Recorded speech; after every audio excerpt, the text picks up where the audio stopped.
vitamin D, as I told you, is a hormone, but it has so many other functions in the body. And one of those functions is essentially an immune modulator. It modulates the immune system. The best way to explain it is that it's essentially like having a joystick for the immune system to control it. Now, imagine if you were playing one of these game consoles and you didn't have a joystick, okay? And you were playing one game, NBA 2K, another game you were playing Black Ops, and guess what? You didn't have a joystick control, okay? You wouldn't be very successful, would you? Okay, it's the same thing with our immune system. If you don't have a sufficient level of vitamin D, you won't be able to modulate the immune system. Let me give you an example, a couple of examples of what I mean by that. It regulates cytokines. Now, if you're familiar with that word cytokine, we heard a lot about that during the pandemic. Well, cytokines is really what caused people to have a severe reaction to C19, but it's also what caused people to have a fatal experience with C19 as well too, because I always tell people, people didn't die of the infection. What they died from was the inflammation. Okay. And the inflammation was coming from the immune system responding to the actual virus. Okay. All right. So the inflammation was being created by the immune system because it didn't have the joystick. And we found that, and there's plenty of studies that can confirm it, that during the pandemic, those who had vitamin D levels that were deficient were those who, or for the majority's sake, had the severe reaction and the fatal reaction. So we learned that just recently during the pandemic. So that tells us one thing. The other thing is the vitamin D is also highly critical for what are called natural killer cells. Okay. And they are what they sound like. These natural killer cells go after bacteria, viruses, and they're naturally killing this bacteria and viruses, and they're developed in your body. Well, guess what? If you don't have sufficient vitamin D levels, you won't activate those natural killer cells. Okay. Also, candida overgrowth. When candida starts overgrowing in your body, yeast, it's probably because you're not having your immune system modulated to take care of that yeast. Even viral infections, I can go on, but commonly with these type of people, you're going to see flus and colds happening all the time because they have a weakened immune system. Number 2, lower back pain. And why is that? Because vitamin D is also anti-inflammatory. Okay, it's anti-inflammatory. So whenever you have deficient levels of vitamin D, your body is going to be in pain, specifically in your lower back. And we'll talk about some other areas in a second, but lower back pain is also a sign of vitamin D deficiency. Okay. Number 3, high blood pressure. High blood pressure. Yes. And let me explain why. Vitamin D also acts like an ACE inhibitor. And if that sounds familiar, ACE inhibitors are one of the most popular drugs given out when somebody has high blood pressure. Okay. And an ACE inhibitor, although it is known as a drug, we have natural ACE inhibitors in our body. Okay. We lose that function. And guess why we lose that function?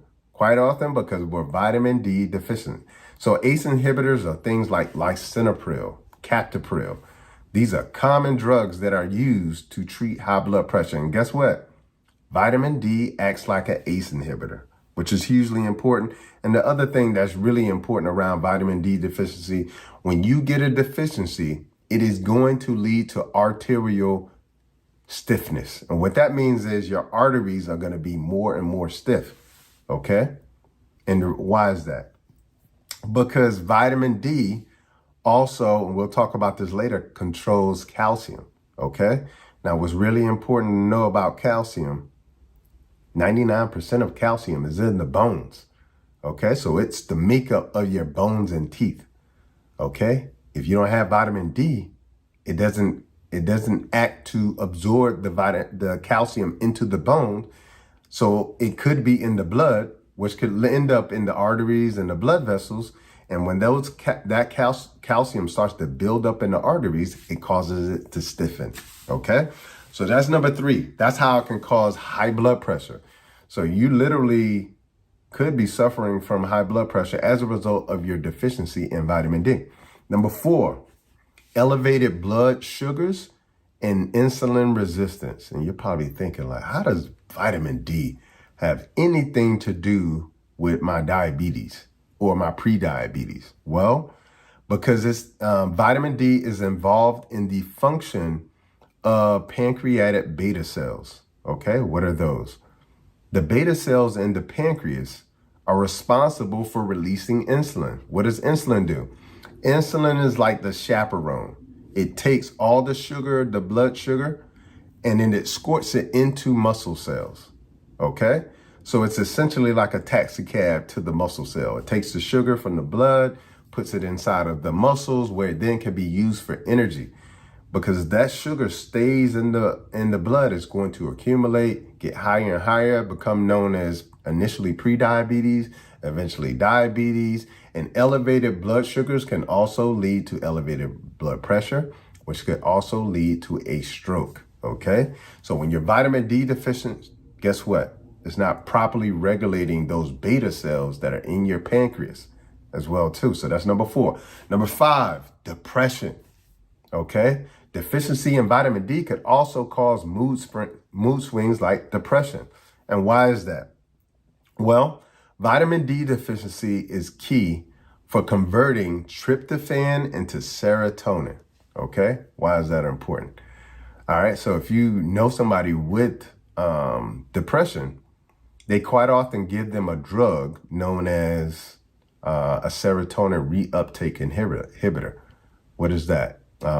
One of the drugs is commonly referred to as Zoloft. Okay, serotonin is the happy molecule. Okay, the more of it you have, the happier you will be. Okay, now tryptophan has to be converted into serotonin. So if you don't have vitamin D, you don't get that conversion. It can lead to depression as well too. Are you seeing how complicated one deficiency could ruin your life? Give you diabetes, give you hypertension, make you depressed, give you pain in your lower back, have a weak immune system, and we're just at number 5, okay? Number 6, fatigue, okay? Problems with sleeping as well too. When you wake up, you will feel tired. And why is that?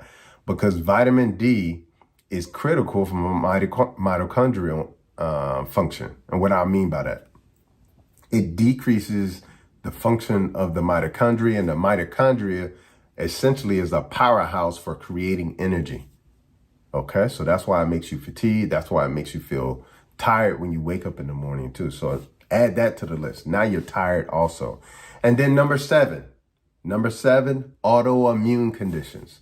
Autoimmune conditions. Yeah, so things like lupus, MS, multiple sclerosis, possibly even Hashimoto's. And why is that? Why can vitamin D cause you to have an autoimmune condition? Well, let's first look at what is autoimmune conditions. Auto meaning self, immune, okay?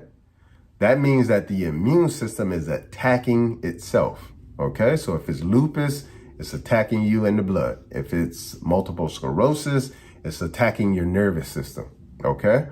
Where it attacks you makes no difference, okay? It makes a difference in terms of what you experience, but essentially the cause is the immune system gone haywire.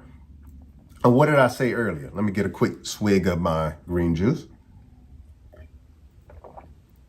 What did I say earlier about the immune system and vitamin D? It's a modulator. It's the control. It's a joystick. It's the joystick for the immune system. So if you don't have that joystick, you can't control the immune system not knowing that it's attacking its own self. Okay, so this is why vitamin D, correcting your vitamin D is so essential, okay? And the other really important part when it comes to autoimmune conditions is this. Every autoimmune condition, just think about it. Somebody with multiple sclerosis, somebody with Hashimoto's, somebody with lupus, they're all experiencing inflammation. Also, what did I say about vitamin D?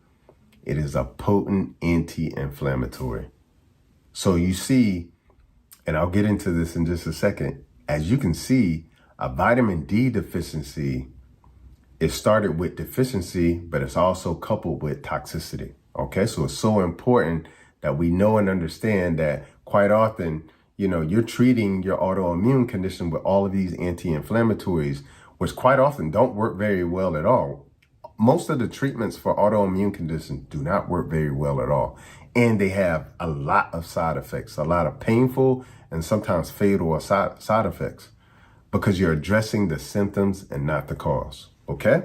And then the last bonus I'll give you for a sign and symptom of vitamin D deficiency is going to be weakened bones. Okay. And why are the bones weak? Because vitamin D plays a role in the absorption of calcium. 99% of the calcium in your body is in your bones and teeth. And when you don't have that vitamin D level there, it's not going to be absorbed into the bones and teeth. And as a result, the bones are going to become brittle. And then also, you're going to have a problem with gaining muscle. And you're also going to have a problem with also gaining weight and it making you overweight as well, too. So those are the 7, with a couple of bonuses, the 7 signs that you have a vitamin D deficiency. Okay. Now, sometimes you can have a deficiency and you go into your doctor and the level will say 35 and you will think that it's normal. But it's important that you know that there's a vitamin D receptor.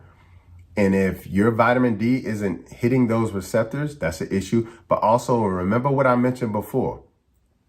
If you have liver and kidney problems, you will not convert that inactive form of vitamin D to the active form. No matter how much you take, no matter how much sun you get, if you have toxicity in your kidneys and your liver, you will not be able to convert it to the active form. And this is why I do my detox every 3 to 4 months. Because I'm getting rid of all these toxins that are in the water, that are in the food, that are in the air, that are in household products, that are in furniture, that are in all of the cosmetic and hygiene products, all of that from years and years of me eating that before I changed my lifestyle. I'm constantly getting that out of my body, which means that I'm cleaning out all of the detoxification organs and I'm opening up all of the elimination pathways. Okay. Remember, toxicity and deficiency, those are the primary causes of disease for most people today.